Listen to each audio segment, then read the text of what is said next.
Here's a little update on the Fox Valley PC Geek server rack. On the top we have still the same old 48 port switch, smart switch there. And you go down a little bit below that,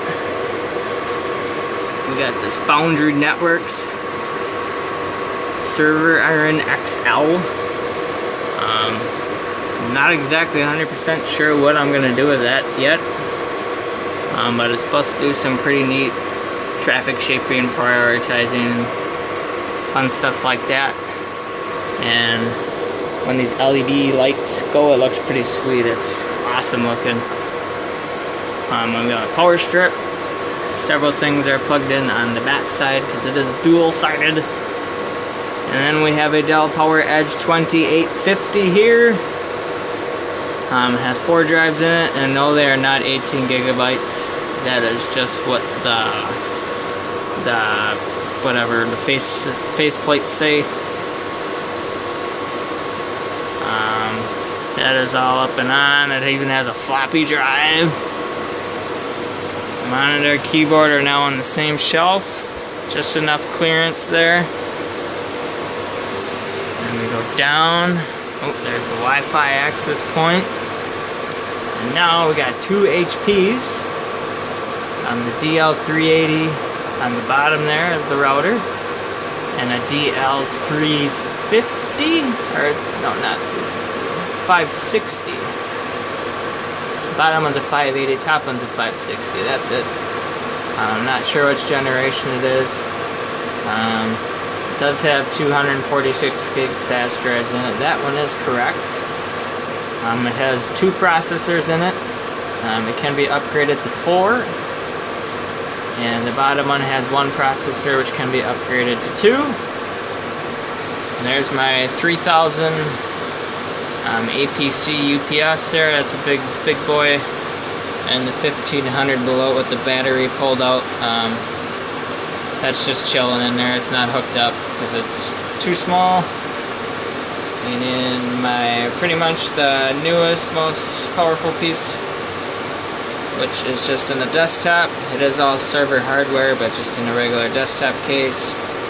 And then down on the bottom we have the IBM X3950. Kind of wish I never did buy it. Makes a lot of noise and just draws too much electricity. But yeah, I'll probably just leave it there. Cool to play around with, folding at home or something every now and then. 16 cores. And go around to the back. Here's my ladder. It's definitely a lot of airflow here. There. The backside of the power strip. Backside of one of the servers, the new one. Nothing's hooked up besides power cords. I just put them in and plugged it in. Another server, again, nothing plugged into that top one. I just got it, plugged it in. And my UPS with the network management card.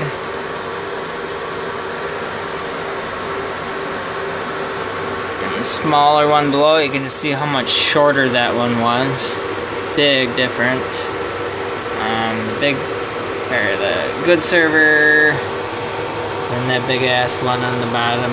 It's not on, just chilling there. Light's still flashing away, but it is off. And then a little 3 outlet splitter on the bottom. That probably won't stay there much longer. And then we have one that is not in there yet because I need rails. And it's pretty much a 2-person job because it's not very light. Even says 2 people. But this is a blade server. We have 20 individual blades installed in there. Each one is like its own separate computer. So I got 20 separate servers going on in there. And each one has this little diagnostics tool. Oh, it's screwed in. So you unscrew this guy. Because there are no PS2 or USB or VGA or any hookups on these. In order to do that, you actually have to take this diagnostics guy, unplug it, say move it to, see if I can get it in there, and there you go. And you pretty much just use that to get it all set up initially, and then once it's all done and set. You don't really need it anymore. And then, the really crazy part is the back side.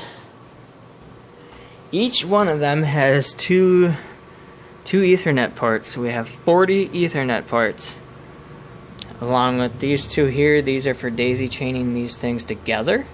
So if you're just really insane and you have multiples of these things, and then that's the management. You can log into that guy and you can virtually manage every single computer in here.